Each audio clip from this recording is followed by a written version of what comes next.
माझ्या वाढदिवसाच्या निमित्ताने अनेक कार्यकर्त्यांनी वेगवेगळे कार्यक्रम आयोजित केले होते, इथं केले होते, मुंबईमध्ये केलेले होते. त्या सर्वांचा मी ऋणी आहे, की शेवटी ज्याला आपण सर्वसामान्य लोकांसाठी काही कार्यक्रम आयोजित करतो, त्याला त्यांचे आशीर्वाद नेहमी आपल्याला मिळत असतात. मी माझा वाढदिवस कधीही इथं राहून साजरा करत नाही, कारण वाढदिवस हे मोठ्या लोकांचे साजरे करायचे असतात. आपण शुभेच्छा असतात आणि ते प्रेम मला नेहमी माझ्या मतदारसंघातून लाभलेलं आहे.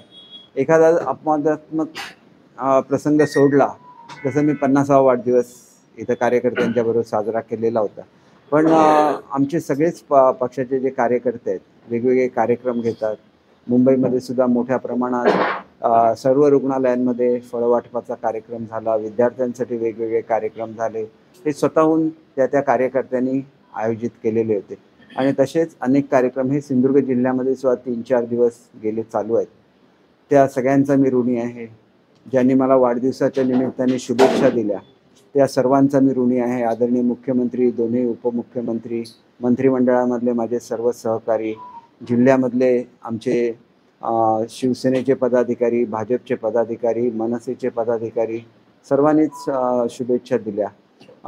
राष्ट्रवादीच्या सुद्धा काही पदाधिकाऱ्यांनी शुभेच्छा दिल्या पवारसाहेबांच्या गटाच्या.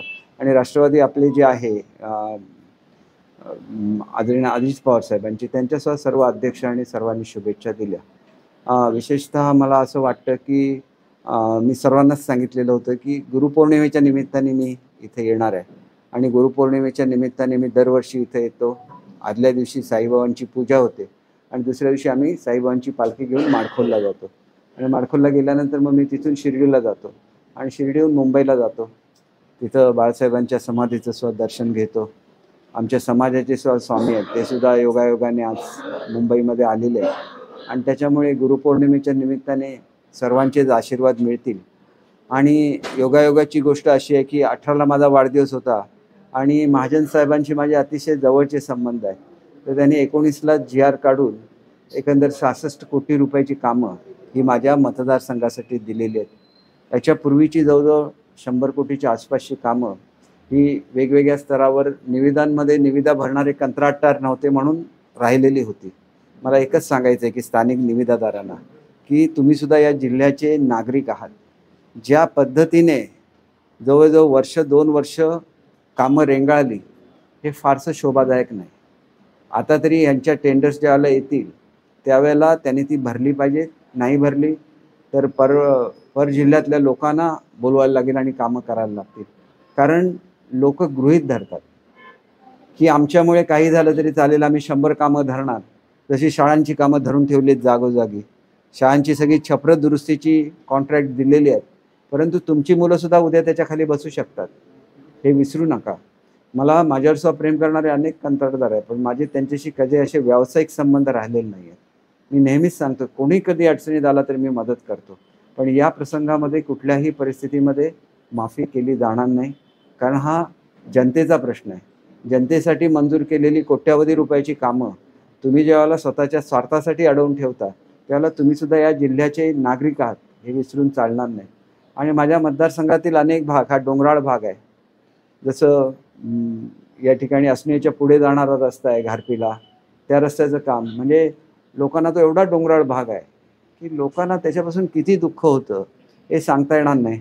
आतासुद्धा जवळजवळ जेवढे कामं शिल्लक होती ती सगळी कामं ह्याच्यामध्ये मंजूर झाली आहेत. त्याच्यामुळे माझ्या मतदारसंघामध्ये एकही रस्ता असा शिल्लक राहणार नाही की जो रस्ता खराब आहे. ही कामं चतुर्थीनंतर लगेच सुरू होतील. याच्यामध्ये बांधा वाफुली आहे, ओळे कलबिस्त आहे, असणी घारपी आहे, पडवे माझगाव ते कोलजर कुमरल रस्ता आहे, उपरल ते नाईकवाडी आहे, निगुड ते पाटीलवाडी आहे, निरवडे ते कोनापाल आहे, आंबोली हिरण्यकेशीचा जो उरलेला भाग आहे हा या टप्प्यामध्ये होतोय. आणि त्याच्यामुळे हिरण्यकेशी जे पवित्र तीर्थक्षेत्र आहे, परंतु एक पर्यटन स्थळसुद्धा आहे, त्याचा रस्ता हा मोठा आणि हे सगळे ज्याला व्हाईट टॉपिंग असतात तसं आहे. विशेषतः मांगैली हे माझ्या मतदारसंघातलं शेवटचं गाव आहे, दोडामार्ग तालुक्यातलं. तिथे 2 भाग झालेले आहेत गावाचे आणि त्याचे मांगेली ते फणसवाडीचा आपल्याला प्रख्यात धबधबा माहिती आहे आणि तिथून देऊळवाडी असा जोडणारा रस्ता झाल्यानंतर मांगेलीहून बेळगावला जाणारा रस्तासुद्धा आम्ही केलेला आहे. त्याच्यामुळे तिथून पुढचा काही पोर्शन हा जंगलातून जातो. तेवढा जर रफ रोड सोडला तर मांगेलीहून तुम्ही 1-1.5 तासामध्ये बेळगावला पोहोचू शकता. एवढा तो जवळचा रस्ता आहे. वेतोरे ते नमसवाडी आहे, परुळे ते कर्ली रस्ता आहे. परुळे ते कर्ली हा सुद्धा एक महत्त्वाचा ह्या भागामध्ये आपण पर्यटन मोठ्या प्रमाणात सुरू करतो. आणि आपण ज्या 2 हाऊसबोट 2 खाड्यांची निवड केलेली आहे त्याच्यामध्ये एक तेरेखोल आणि दुसरं तारकर्ली आहे.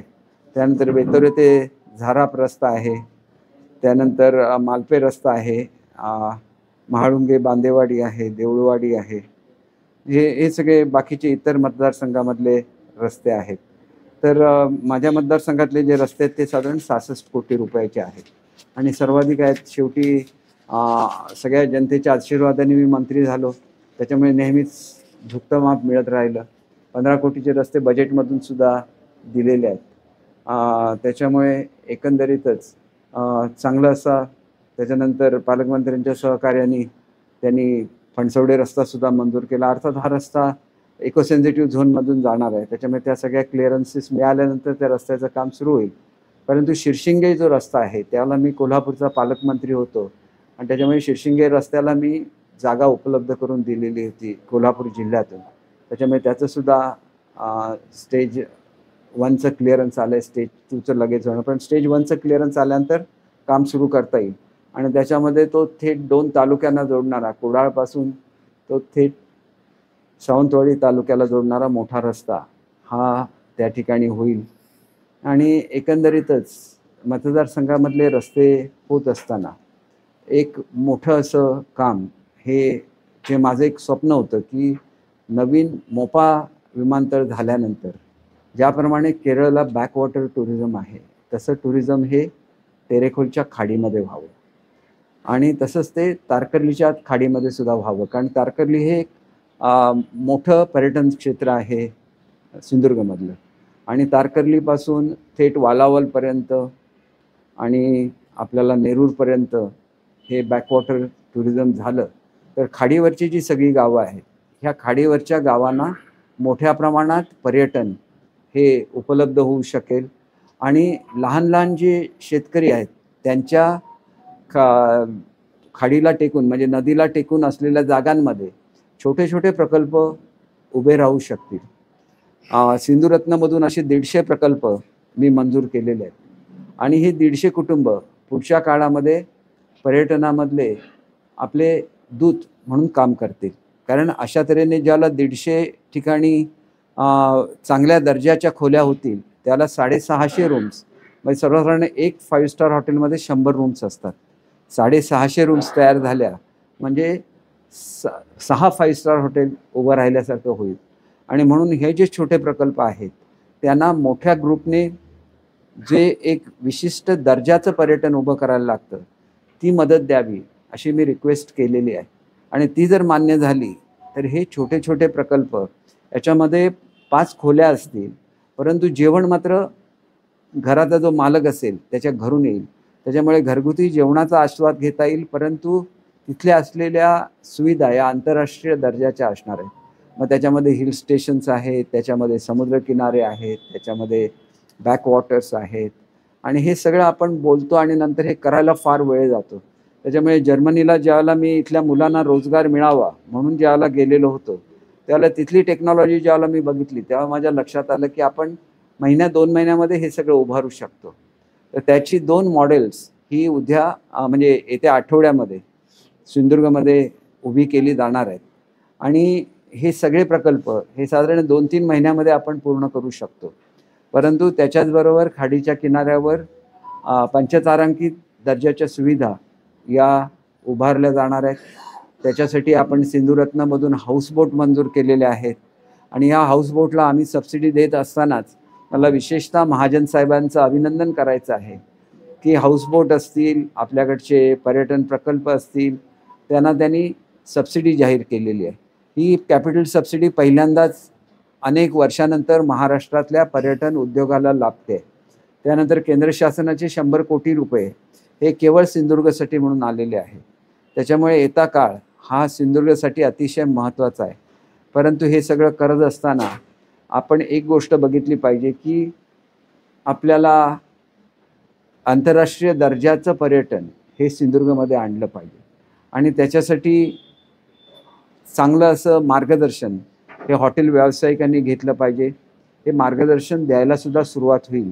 परंतु मला आपल्याला सांगायला आनंद होतो की ताजचं डिझाईन हे तयार झालेलं आहे. एकदा पर्यटन मंत्र्यांनी त्याला अप्रुव्हल दिल्यानंतर खरं तर ताजनेच त्याला अप्रुव्हल द्यायचं आहे, कारण ताजचा स्वतःचा तो प्रकल्प आहे. याचं भूमिपूजन करण्यासाठी महाजन साहेब येणार आहेत, मुख्यमंत्री येतील, उपमुख्यमंत्री येतील आणि ज्या दिवशी याचं भूमिपूजन होईल ताजचं, त्याच दिवशी 2 5 स्टार हॉटेलचे उद्घाटन